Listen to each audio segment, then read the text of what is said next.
Checking my portfolio here this afternoon. Things are up. Looks like we had a nice little close last half an hour on MSOS. What's going on, everybody? Thanks for checking in our latest TDR Traded Black podcast presented by Flowhub.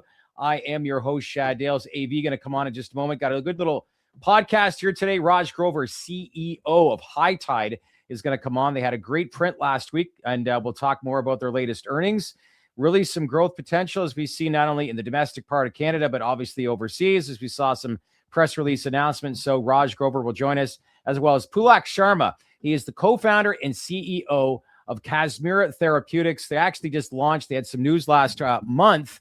First pharmaceutical-grade, dispensary opening up in the state of Colorado, And they've actually made some headways. We're going to talk about just the future of CBD. We saw some of the language in the executive order, what they're specifically doing, the relationships they're building with clinicians all across the U.S., also insurance coverage pertaining to CBD, all that kind of information as we look into the future, see how this framework is all going to work once rescheduling is indeed passed, signed off, and filed into the Federal Register. So I'd like to look at this podcast here today as a look into the future, and that's always a good thing. So let's welcome AV on a Wednesday as we're back at it. How do you like this weekly schedule so far? It's good. It's nice to go back to back to back. There's not a dull day in the mix. That's right. Yeah, and it was an interesting close. I mean, caught a bit in some names. I don't think a 3.5% move to the upside is anything to really celebrate. Whoa. It's par for the course. Trading at just over $4 at $3.25 and then closed at $4.31. So yeah, we saw a surge in the last 30 minutes, and it's always like that with this ETF, where it's either up or she's down. It just happens to be that day that's up. So Simon, you might be right. That was a small amount of calls being bought. Saw a couple of posts that Henry put out as well, as he's amazed as to how many retail investors over the last little bit have been buying so many February and March calls. It seems to be the new trend amongst retail investors. That's complete. He's being sarcastic. Oh, is he? Sorry. Yeah. It's not retail investors that are buying that breadth and depth of calls. It's probably real money. Or more institutions. The call out of the retail traders was the sarcastic part of the tweet. More institutional ownership now than there's ever been. I saw on another tweet, I forget who had dropped that, but that doesn't surprise me whatsoever. But hopefully we get an announcement. Tomorrow will be nice. Tomorrow will be a good day. Puts to calls today was there was a lot of calls actually bought going into the last hour. There's 22,000 calls traded. There were only 949 puts traded. So wow, it's not a bad ratio. What's that tell you? People are bullish, but I mean, we've had market makers hedge with calls before, and we've seen the drop on 12/18 that occurred. So we'll see what happens. Well, what's different right now is nobody's really pricing this in yet because this hasn't run. It's been scaled back, obviously, since what happened back on the 18th of December. So the difference between now and then, if this runs for a couple of days or a week, then we're obviously in the same situation as we were in December. But this has not run, and we did run, as we said or talked about back in December about Jane Street being involved and pushing this all the way up and then bringing it all the way back down. But there was a good 5-6 days before that executive order was announced. But if we get an announcement from Attorney General Pam Bondi the next day or two, then it looks like there could be some upside potential here compared to. I don't think either of us know that there's an announcement in the next day or two. No, I don't either. But there's obviously rumors flying around right now. So fingers crossed that we get an announcement sooner rather than later. But no sense speculating. But what we do know is that there's going to be a very interesting future towards cannabis, medical grade cannabis, the rescheduling process, and CBD. And with that, I want to focus now on our first topic and our first guest here today. He is the co-founder and CEO of a company called Kazmira Therapeutics. Pulak Sharma, first time to the podcast. You're based out of the Colorado, just outside of Denver. Good to meet you. And how are things? Things are well. Thank you for having me on. Yeah, and I know you and Anthony were going back and forth. There was a few announcements that you guys made last month that really grabbed Anthony's attention. But, I'll let you guys kind of jump in and go back and forth with each other as to why there was some interest and connection between the two. But first up, tell us just a little bit about who you are. Yeah. And really, as I said off the top, this is a glimpse into the future on what the cannabis space could look like, which is something that you guys are already doing. So maybe elaborate to our audience what I mean by that. Sure. I'll give you a quick quick teaser on the history of Kazmira itself. So Priyanka, my wife and co-founder, her and I started the business in early 2017 with a real focus on building assets in self-care supplement products. Okay. Now, these were primarily from hemp, and we both come from a chemical engineering background. So our focus was purification science, purification chemistry. And within the chemical engineering background, we really focus on the oil and gas industry. So we saw product market fit right away in developing a scalable manufacturing platform from hemp. And that was our belief from the beginning, that someone must develop standardized ingredients from hemp. That fundamental you have to get right. And as you know, the early days were wild, wild west, very bootleg market, no CGMP, no quality controls, no supply chain. So we focused on all of those unsexy nuts and bolts to develop this enduring market. And again, the early focus was CBD as a supplement and over-the-counter medication. With the way the company's set up now, I mean, are you more set up to, let's say, be an input provider for the broad CBD market at large? Are you more focusing and honing in on putting CBD in the hands of patients from a therapeutic perspective and being able to kind of reap the benefits of what, let's say, Cannabis 3.0 will look like in the United States on the heels of S3 getting finalized? What does the strategy of the company look like moving forward? Yeah, I love that. So let's backtrack a couple of years, right? So instead of, Anthony, banging our heads against the wall to get CBD approved as a supplement or as an OTC, we looked at what are the existing distribution models that are out there that already exist that are really ripe for blitz scaling, right? That don't have to involve a ton of regulatory approval, conversations with the FDA. And that's when we discovered this compounding pharmacy model, which is we can get into the market immediately. You know, the medicine is not required to be approved by the FDA, and we can ship in all 50 states. So we call this model lifestyle medicine. Right? How we're defining lifestyle medicine is personalized medicine, because we're following the 503A compounding pharmacy model route. It requires custom formulations, dosages that are specific to the patient. Number two, it fits patient lifestyle, is convenient. They can get a mail order sent to their home.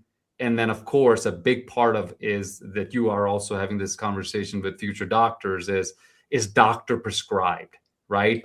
We have pharmacists that work for us in the pharmacy that are developing these products, and is trusted by these clinicians that are comfortable prescribing these drugs to the patient. So walk me through how it works, just from point A to point B, where somebody finds out who you are, makes the order, and basically ends up on their doorstep.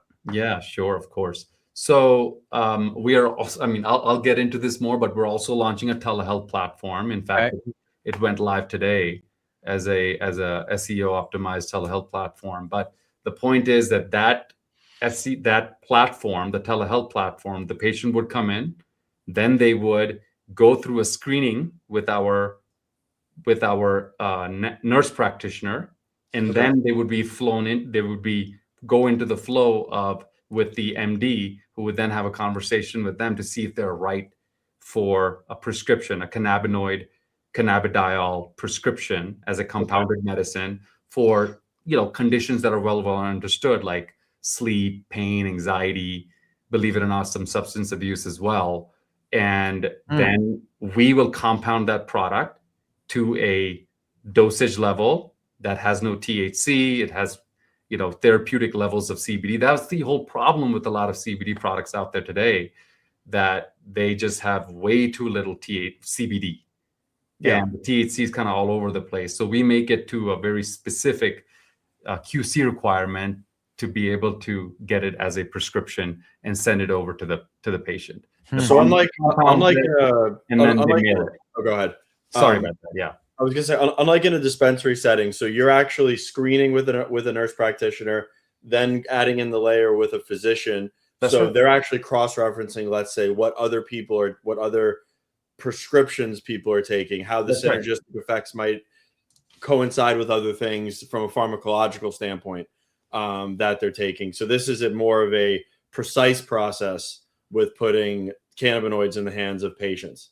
That's exactly right. You have to worry about drug-drug interactions, Anthony. You have to have, our MD, our medical advisory team, they put together dosage protocols, what are the medical guidelines? They did all of that work to ensure that when they want to make sure that the patient is the right fit. Because there's some drugs that interact very poorly, right? Yeah. That we don't want to take away from them, and they're not qualified to be a patient for us. But again, there are many patients that would benefit from cannabidiol therapy for pain, anxiety, sleep. And that's the kind of the model that we have really unlocked. Is the patient is really waiting for access. Yep.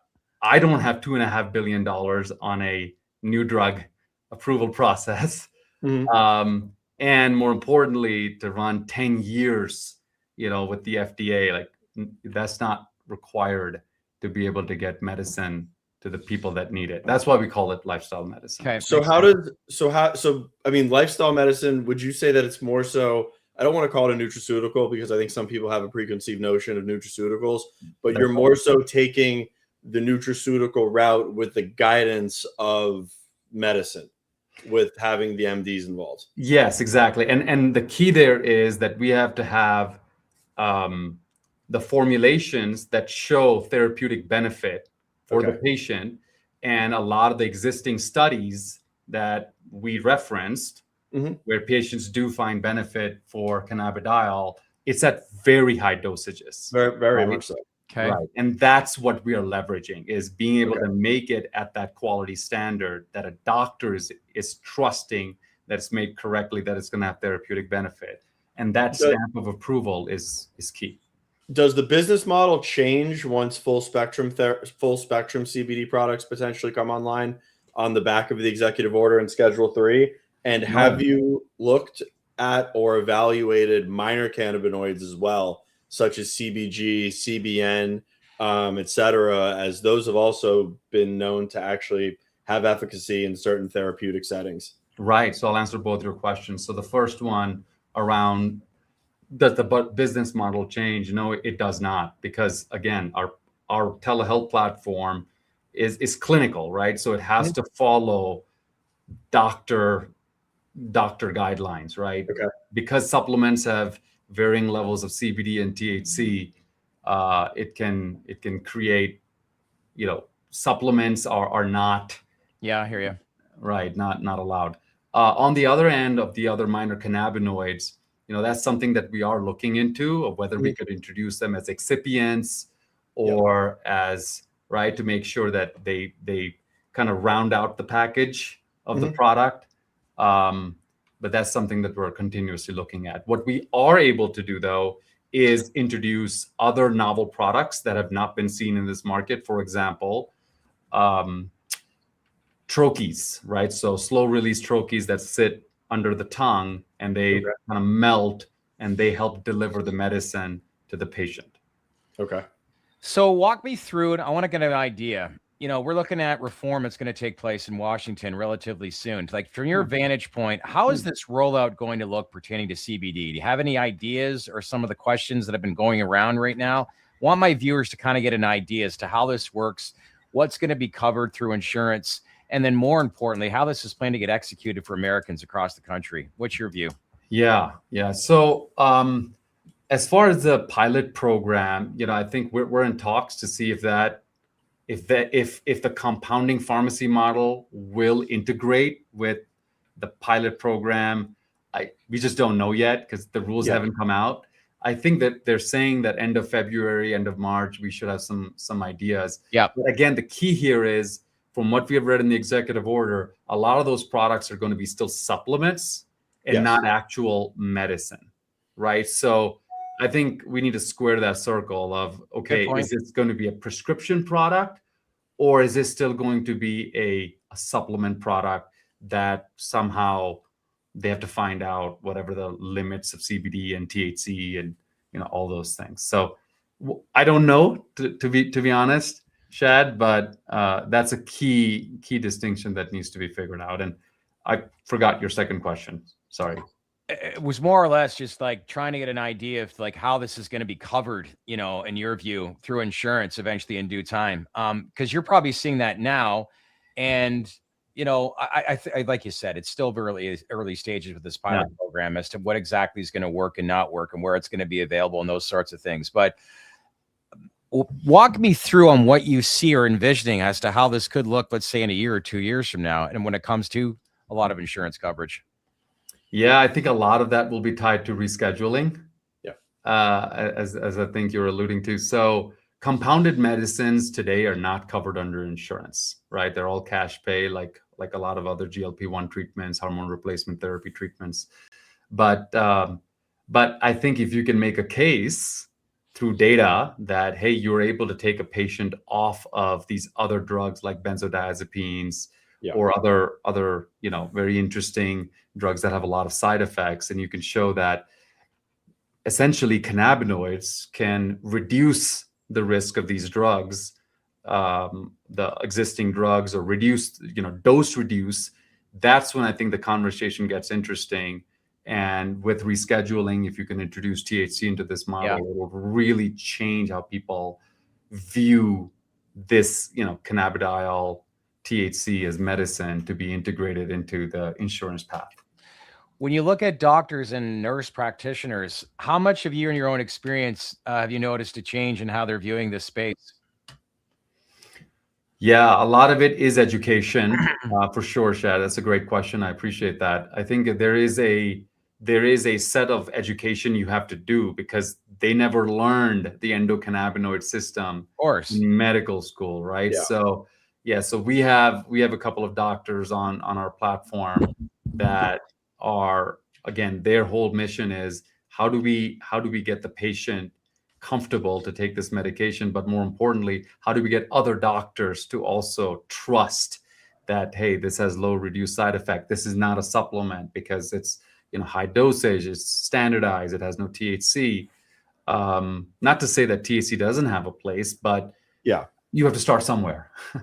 Are your facilities, you can't throw everything at the MD? I mean, are your facilities equipped to let's say service full spectrum products that could potentially contain THC on a go forward basis if that does scale? And I mean, it aligns with your business initiatives moving forward, or is the plan and strategy to stick to the ultra pure GMP quality CBD that you're currently producing and selling through your platform? Yeah, I mean, we have a 100,000 square foot facility. Okay. A lot of it is under CGMP 111. Of course, the process where we're making it as a purified, ultra pure CBD, the isolate, that falls under 211. So we can take the facility and customize it based on demand for whether it's full spectrum or whether it's pure CBD or another cannabinoid down the road. Okay. You had some news last month I wanted to go over where you described as the first medical grade cannabis pharmacy in Colorado. Walk me through, like, what does a medical grade actually mean in practice? And if I were to go there, what would be different going into something like that versus a traditional dispensary that you would see in Colorado or any other state across the US? Yeah, so that's a great question. So I think the number one thing is that we have dosage and medical guidelines developed by the medical advisory team that is then used as the template for what the pharmacists will then compound as the medication. So based on the conversation with the patient, they will determine that, hey, we believe that you would benefit from cannabidiol therapy, compounded medicine for anxiety. This is the dosage that we recommend. And then that is then sent over to our pharmacy, that the pharmacy will literally turn it into a personalized prescription for that patient. Interesting. Okay. So it's a pretty novel way of delivering care in the CBD world, because right now medical patients don't really have access to talking to a doctor. The doctors recommend it today, as I'm sure you guys know, but the challenge is that they're not able to have a conversation with doctor that is then leading to a clinician guided care under the care of a doctor. Right. And that's where this platform comes in. Makes sense. With the way that the doctor patient relationship works on your platform, I'm assuming there's an initial assessment. There's a prescription that's given out to the patient.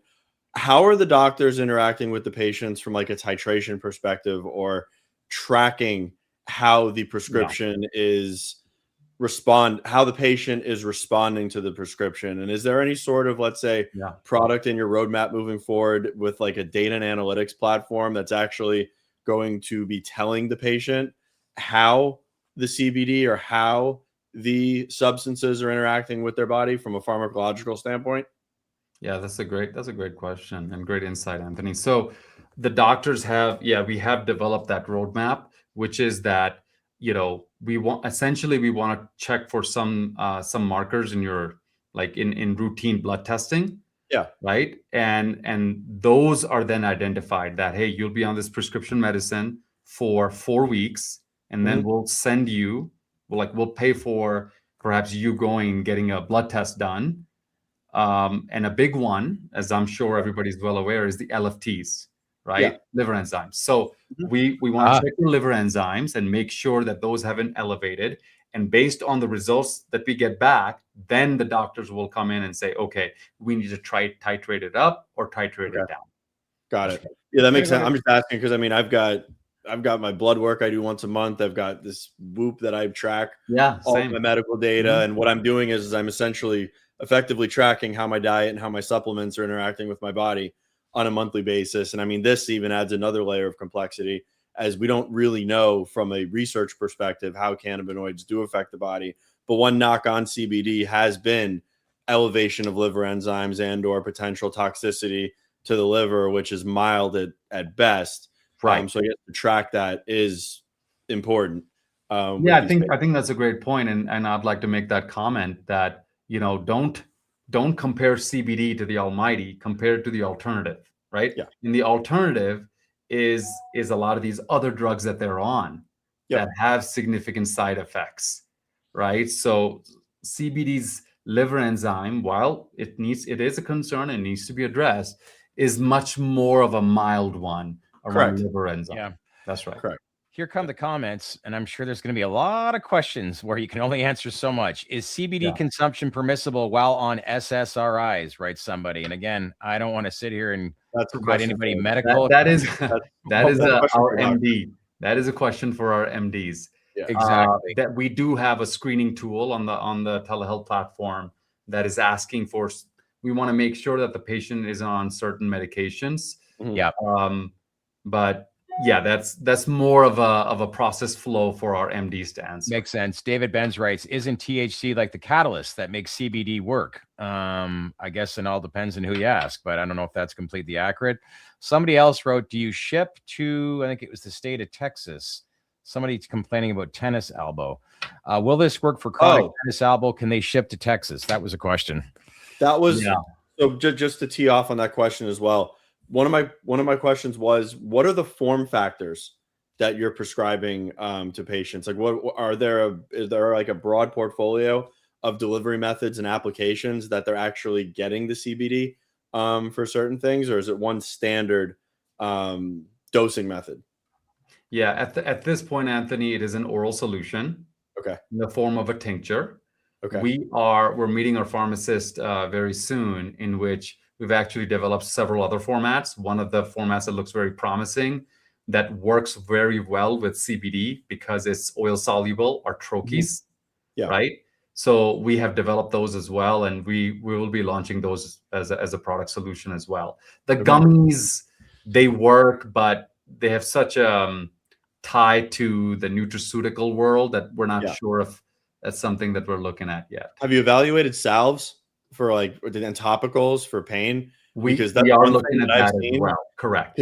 Because that's one form factor that I've seen that people like rave about for tennis elbow, for joint pain, for carpal tunnel. That's actually worked in people that I know anecdotally. Yeah. No, absolutely. Yeah, we developed a product a while ago for scar care, believe it or not. Okay. With CBD. So yeah, I hear you. We have some of those formulations that we will be rolling out over the next few months. Okay. Love these conversations. Judging by the reaction from our audience, got a lot of people asking questions about availability and how it works. So you got something here. Maybe we need to have you on again, but this has always been great. I'd love to have you come back on. But first steps first is understanding who you are and really what you're targeting as far as the market and how you're the solution in a lot of ways. And like I said off the top, a little look into the future on how this industry is starting to evolve. And really, as we enter into this new stage of the stigma getting shed more and more and more and become a full-on Schedule III medical type program across the U.S., there's going to be more standards that are going to be needed and education that's going to be provided as well. And look, it doesn't matter how long or how far it takes. The fact is that once this is actually confirmed, then we have the solution, and that's what we have to address moving forward. But this is all good, and it's great to see how the industry continues to expand and move forward. So great work. Let's keep in touch, okay? Absolutely. Thank you. Thank you both for your time. All right, appreciate the time. Good find there. And judging by, like I said, some of the reaction here today, it kind of gives you an idea as to how this is going to work. Very interesting company. I mean, very interesting what they're doing. Very excited to see how it scales and starts to gain traction, especially with the telehealth platform. Yeah. Telehealth has been very, very successful for GLP-1s and other compounding pharmacy products. That has just caught fire completely. David writes, is this a competitor to Kessler? Kessler, as far as I'm concerned, Kessler doesn't have a business right now. Yeah. I mean, Kessler has no infrastructure to execute on the mandates that S3 is setting out. So, I mean, I think that's to be determined. Exactly. And I think relationships like this, where we have interviews on the platform, could actually bring some synergies together, but that'll remain to be seen.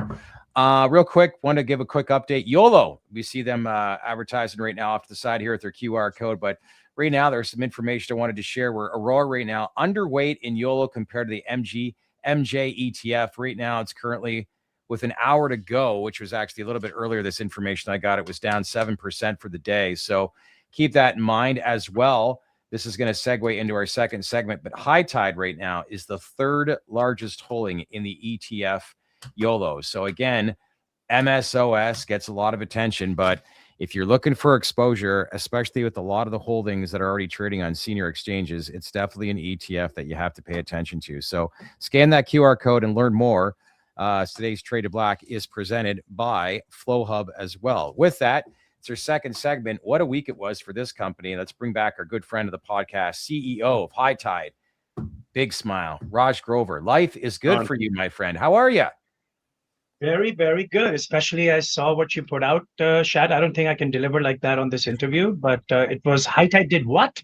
So that was exciting. Thank you. Like that weekly recap? I sent that to you and Omar last Sunday night. I actually was reading the notes and I was like, wow, this is a really good print that you had. Maybe the best yet. But in so many words, how do you best describe it? I know you were making your rounds last week. Now that it's been a week in, what has been the general consensus? And really, what's this say to your shareholders about what you just announced last week? Well, the general consensus has been incredible. We've been beating analysts' estimates, consensus, individuals, every single quarter for the last, dozen or so quarters, which is a lot. And this quarter was absolutely the same. Record revenues, all-time record revenues, all-time record adjusted EBITDA, consolidated level. Despite the softness in e-commerce, which I can touch on, but like the quarter was stellar from a same-store sales growth perspective.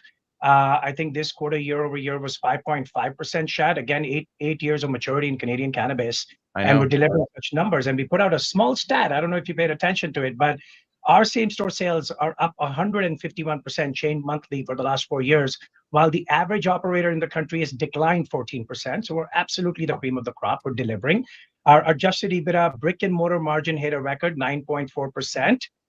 Revenue was $164 million, record profit at $42.5 million. So free cash flow positive. We promised the market. We put out a couple of goals in the beginning of the year that while we go aggressively, which we always do, will continue to remain free cash flow positive. We delivered that nicely with $12 million of total free cash flow, including Q4 being free cash flow positive. And you can understand, working capital requirements are not easy. When you're growing so aggressively and organically, you got a good couple of months of burn per retail location, right? That's straight burn before it even opens.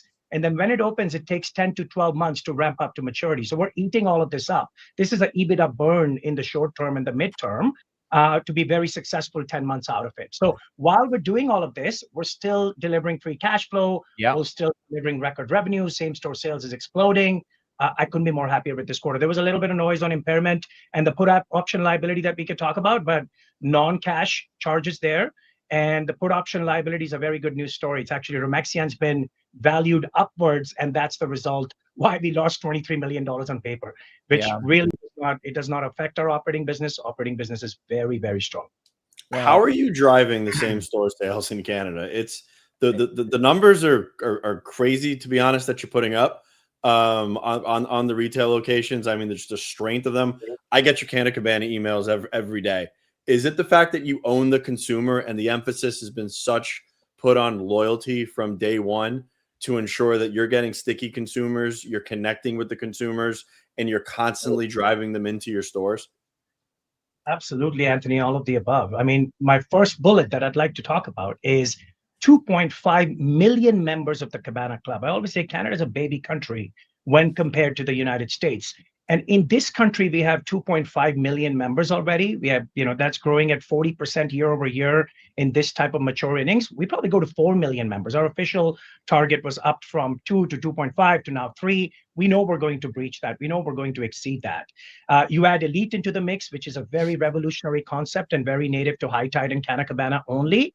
Mm-hmm. That's growing at 107% per year. So we believe we can probably convert 40-50% of our membership base into Elite, which is 1 million members, give or take, in Elite in the long term. So not only do we have sticky customers because you become a club member and we keep in touch with our customers and shareholders and friends like Anthony 5 times a week because we're religiously, we want to keep in touch. We want to keep them excited. But now we have Elite gaining momentum, which has been gaining momentum for quite some time, which makes that loyalty loop even more stickier because once you pay for a membership, you're going to Costco, you're going to Amazon Prime. It's totally it. But you got to have an ongoing story. You got to be in touch with these people. That's a big commitment. And I think that's probably the issue that some companies have versus what you guys have done. And it's not rocket science. You got to do it.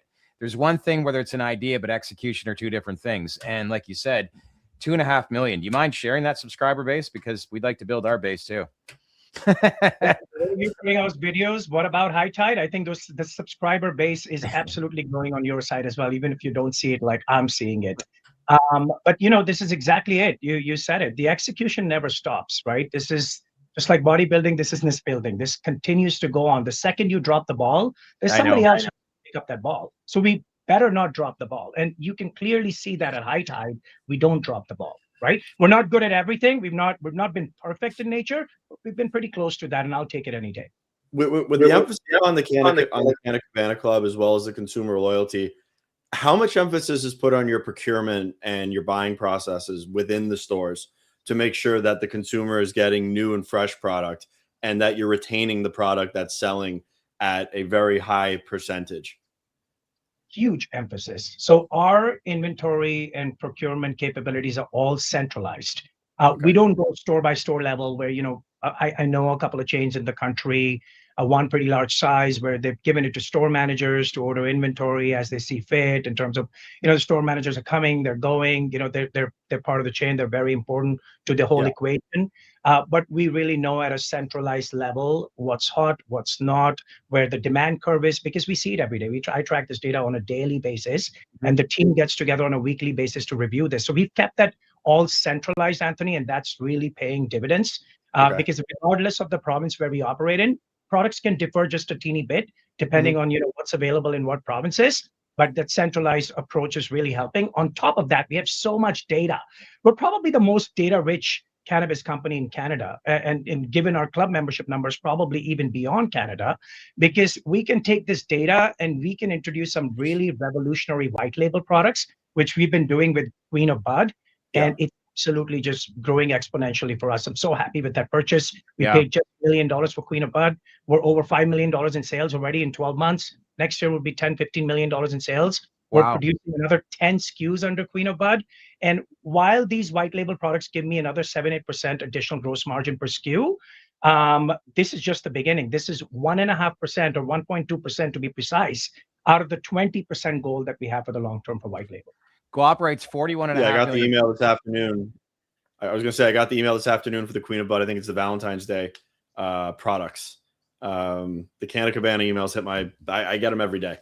So it's keeping tabs. Good marketing angle for Valentine's Day. 41.5 million people live in Canada, right, Squab? 2.5 million are Canna Cabana members. That's 6% of the population. I will say this. Canada was pretty much flat at 30 million people forever. I think there was actually 10 million in growth in the last 2 years. It's been crazy how much the country has grown. It's because it's an aging population. But regardless, the stats do stand out. How would you best describe how the Canadian market is evolving now that we're into 2026? Because like you said, same-store sales are seeing a decline all across the country, but you guys continue to grow. That's maturity of an industry. So clearly there's something working where the other part of the market, in the Canadian market, isn't working. So how has, in your view, the Canadian market evolved and changed, knowing that we're 6-7 years into full federal legalization now? Well, let's separate that in two buckets, right? So you've got the production bucket, which is different from retail. So on the production side, things have actually been picking up really well for Canada. Like producers are getting more and more healthy. I looked at Aurora's results today. It's again, they're down 7-8%. It's, it seems like more of industry noise and overall bearishness, just the word cannabis becomes bearish these days. But these results are not bad. And you look at some of, these other growers, they're putting out pretty good numbers, whether you look at Kashmira or Oxley. I know. Multiple producers are starting to do really good. And this is because of the fact Canada has the expertise. Canada is federally legal suppliers of cannabis now, moving on internationally as well. And Oxley and Kashmira are not so active internationally, and they're still delivering such numbers. So, on the producer side of things, I think Canada is a real business story today. It's being ignored because, again, the all old shenanigans are still playing out in terms of what happened, how much money retail investors lost. Companies like High Tide that are absolutely executing and delivering. We are also part of that same industry, part of that same bucket. But if we're going to talk about it, absolutely producers have been getting healthy. There's no doubt about that. There's still some bankruptcies happening. Again, the weaker ones are getting out of the race. But the ones that put in the effort, had the infrastructure, and got their business models, on the right path, they're starting to deliver now.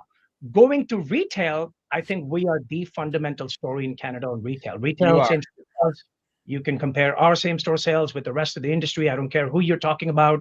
And you're going to see a 50% delta, if not more, in that growth. I can put a lot of organic stores myself. I can build stores, which takes a lot of effort, money, cash burn to begin with. But if you leave that on the side, just look at me from same-store sales growth, right? Where is the end of this? I don't see an end to this. I see myself keep going there. And our adjusted EBITDA brick and mortar margins are hitting 9.4%, Shad.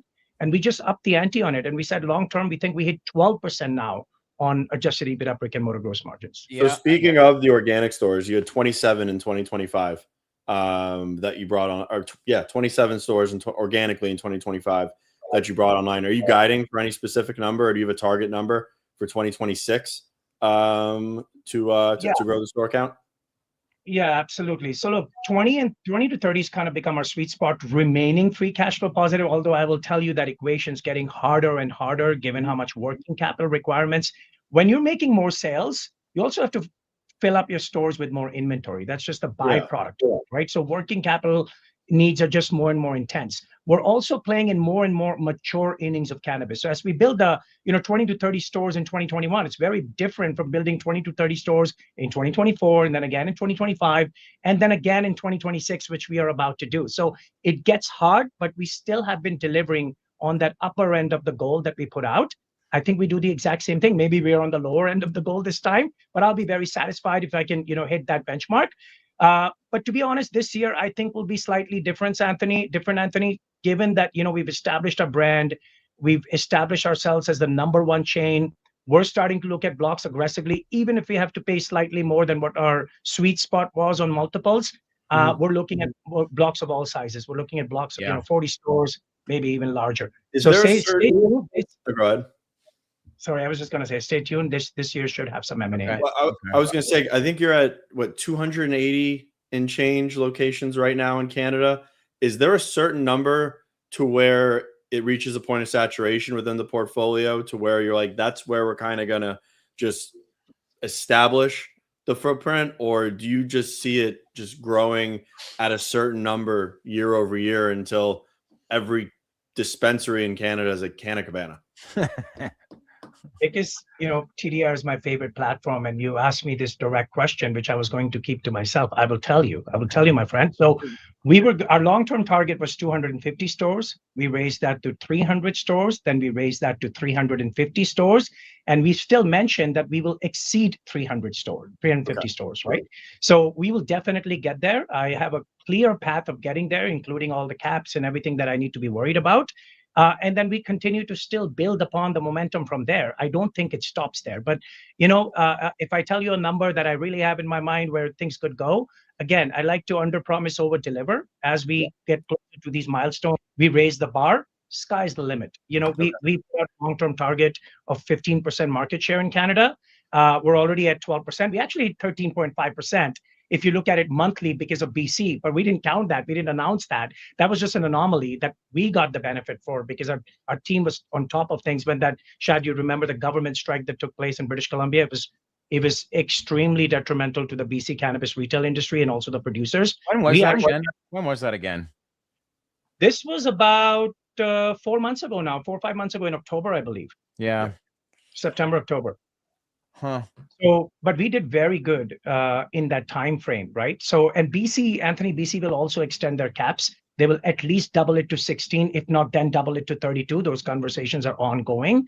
They're behind the 8 ball on that one, given what's happening in the rest of the country. Ontario is sitting at 150 stores. That's plenty for us. What's that been? 2 years since they doubled that cap? Has it been 1 or 2 years since they did that? That's correct. It was January of 2024. Yeah, it's 2 years ago. We were the driving force behind it, so I clearly remember that date. But it was not because that benefits High Tide. We showed the data to the Premier's office, to the Attorney General's office, to the AGCO, and we're like, look, illicit rates in Ontario are crazy. They're still north of 42, 43%, north of 40%.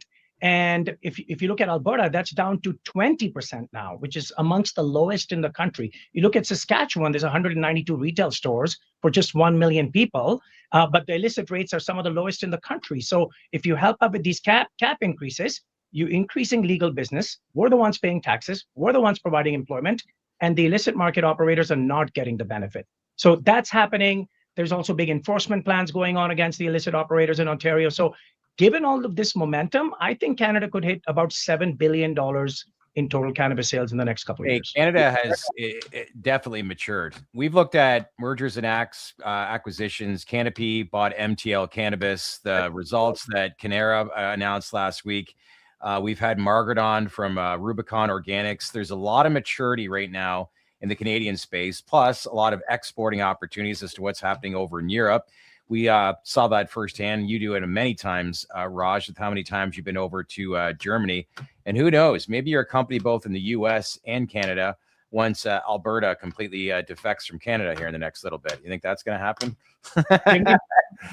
I'm a true Canadian at heart. You know how I feel about things. Love Alberta. Alberta, gave me the business today and everything else. But feel a lot of love for Canada. So I hope that does not happen. There's some movement there, but we're still talking sub 25%. So we're still what do you think you've learned the most about the German market? It is a big opportunity, and I know it hasn't been easy for international companies stepping into the market that know what they're doing, because like anything with any country, they're always a little hesitant to see if somebody's going to come in and dominate the market. But this is business and this is capitalism at its finest. But what do you think you've learned the most about the German market, being 6-8 months now since? Has it been that long since you announced the Remexian partnership? We started on September 2nd. It's February 4th today, so about 4.5, 5 months, So right? like 5 months. Yeah, this is the 5th month running. So no, we've learned a lot. I mean, I have 3 standing calls with Stefan, Franco, Chris, and the couple of other members of the German team, along with Andy and Aman and a couple more people in Canada. And we're just learning. I tell you how much I'm enjoying that. This is going to be a massive business opportunity for High Tide. It's going to be a massive contributor to our financial profile. I cannot wait to showcase those results to our shareholders. Of course, we have a Portugal slowdown that we're dealing with. That started in June. We bought the company in September. We didn't pay 6, 7, 8 times. We paid 3.6 times. The Portugal slowdown is well known and well documented.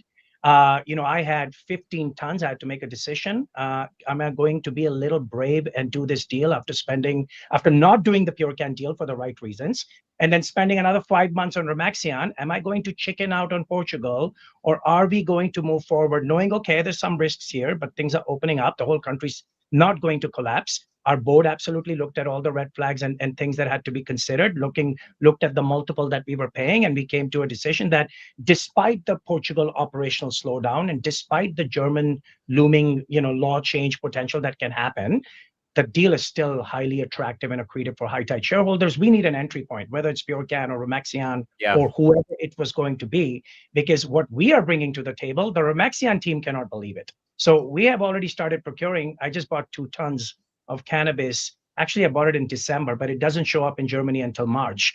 And I procured that top quality cannabis, picking up the phone call. And once people found out we're in the game, the inbound started coming. And, we procured that at 45, 50% less than what Remaxian was doing, right? Okay. So, but at the same time, price compression is very real in Germany. At the top, you were getting 12, 13 euro a gram to the patient. That's down to like 8 euro a gram, between 8 and 10.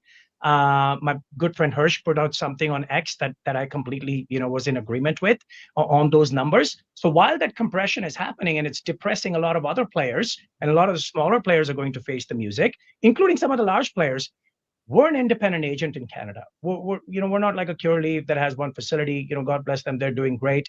We've got the whole country to leverage, and all of these deals come inbound to us, which has now led to us having some serious conversations in the UK, because it's the same biomass, right? I buy 2 tons, I chop half a ton for UK, I send 1.5 to Germany. I think Remaxian will be doing 4 or 5 tons in not too distant future. Huh. Someone was saying that you had mentioned a US licensing discussion on the earnings call. Yeah, I saw that. Any color you could shine on that? Always some great color. On the licensing front, I think we had started putting our intentions out there. We wanted the market to know that, we've been sitting on the sidelines in the US. We can't do everything at once. We've got a great story brewing in Canada. I still got at least 2-3 years of massive growth ahead of me in Canada. Now, with some M&A, that timeline can be truncated. And at the same time, Remaxian is so massive and international opportunity is so massive that US is fantastic, but I'm not hurting. High tide shareholders not going to be hurting. We're going to be ramping up revenue, ramping up EBITDA, ramping up free cash flow in due course, and ramping up a lot of tonnage in cannabis. The more tonnage that I ramp up, Anthony, the more hold I have here in Canada as well as internationally, right? It all goes in that one big bucket. So US is not like a hardcore priority for us, but it's definitely the most attractive market for us. So we started doing, we started reaching out to the operators again that were interested in doing a deal with us, and we put out our intention.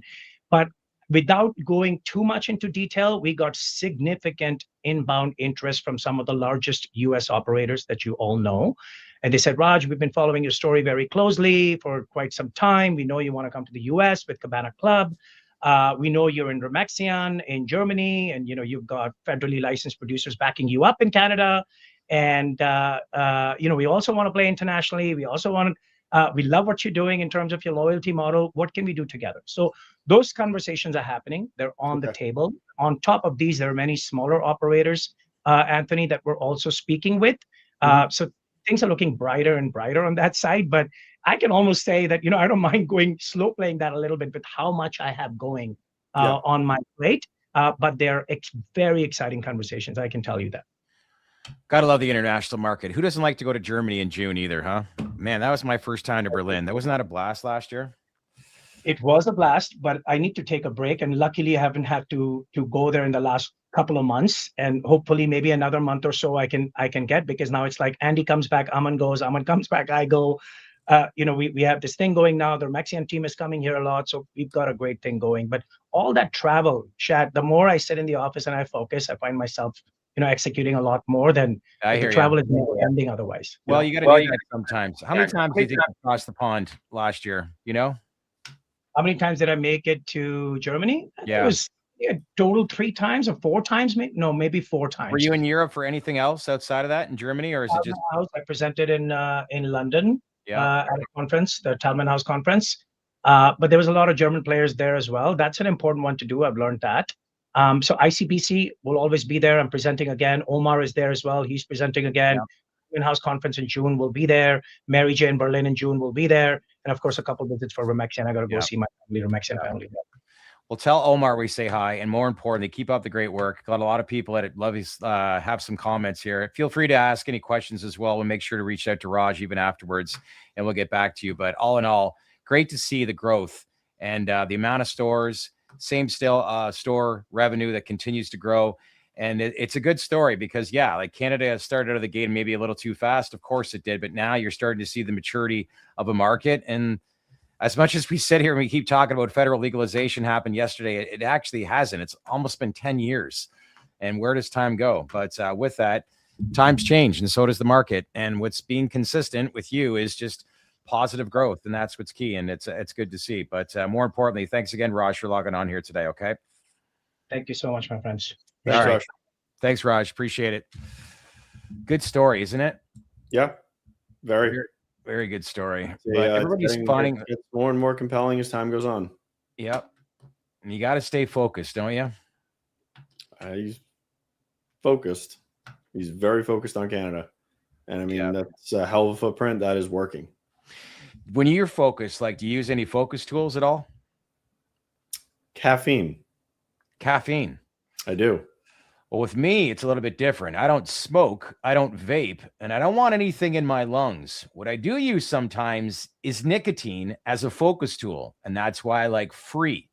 You choose the strength from 3 to 15 milligrams, depending on what you need. It's discreet, it's clean, and it's controlled. It's Free nicotine. If you want to learn more, log on to freepouch.com.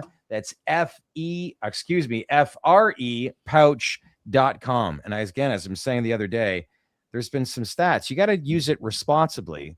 But if you use nicotine 1 or 2 times per week, I was speaking to a doctor today, it actually can be very, very helpful as far as being a very focused tool, but you don't want to use it too much. Look at the big old smile on your face as you. I was there. There were a lot of things going through my head when you first said that initial statement. So, yeah. I see the product actually just behind your right shoulder, but good branding. We'll be talking about this a lot over the next few months. We're going to have some QR codes as well. As Steve Robinson said on the screen right now. What's that? So there's a QR code on the screen right now. There is a QR code. You're right. Scan right there. Get 20% off for any lead for TDR. So there you go, everybody. And as Steve Robinson said, it only got, 56,739 nicotine pouches to he found his edge creating that Chinese triad movie. He got that edge.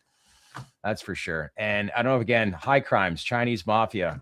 Check that out on YouTube as we had Steve on yesterday, but it was really good. Tomorrow, Adam Stetner is going to join us again, talk about some interesting stuff that we learned with him earlier today about how there's more cultivation licenses than there is retail licenses within the state of California right now. Did you know that?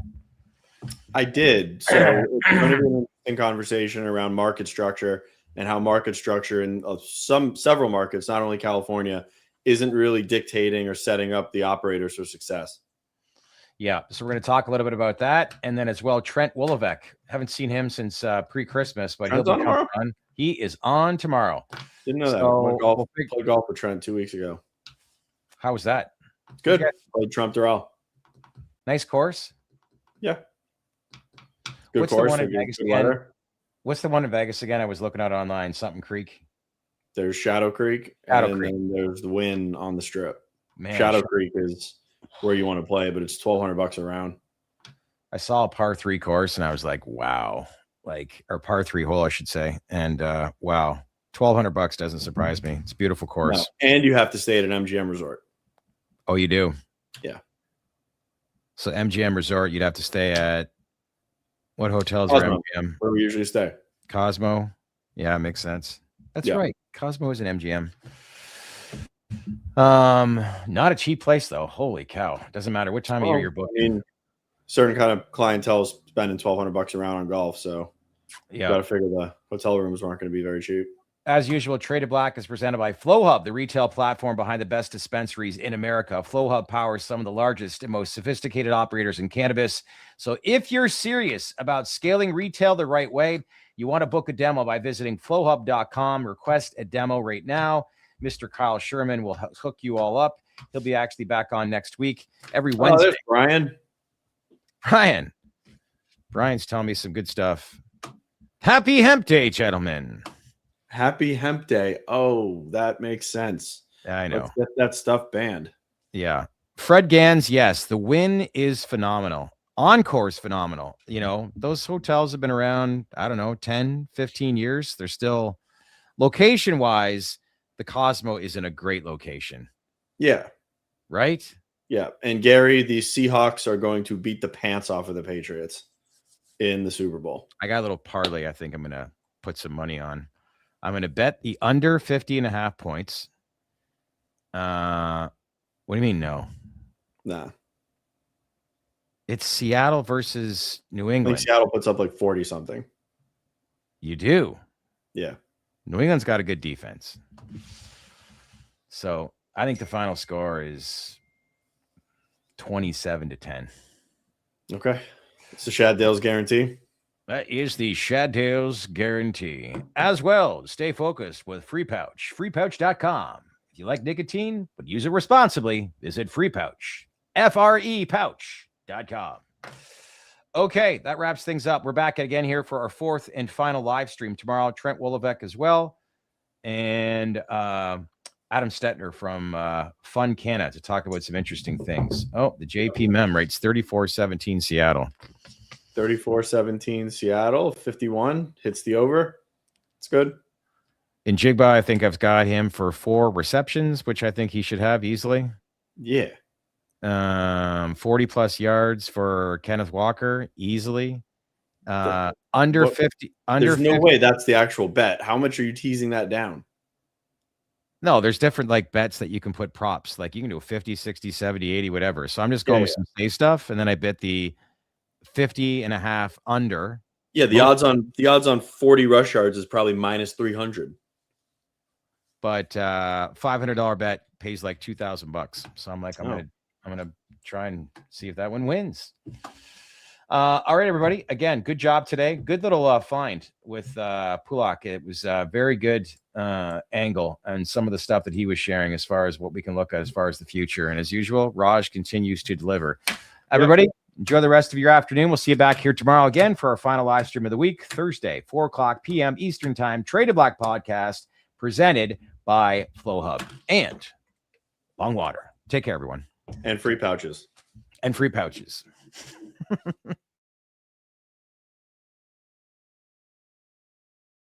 Hey everyone, thanks again for watching here today. Listen, if you're getting value from us here at TDR, make sure to check us out at TDR Plus. It's our exclusive membership community. Why? Well, you'll see CEO interviews that go beyond business, showing a personal side that you won't find anywhere else, including the biggest names of the industry. Plus, you'll get insights from analysts and day traders on where the industry's headed, both short-term and long-term, and a direct chat group with our team. It's only $7 a month, just 25 cents a day, and it helps support everything we do here at TDR. If you want to join, just click the join button below and become a TDR Plus member today. And once again, a big thank you for being part of our community. So that's it for today. And again, thanks for watching, and I'll see you next time.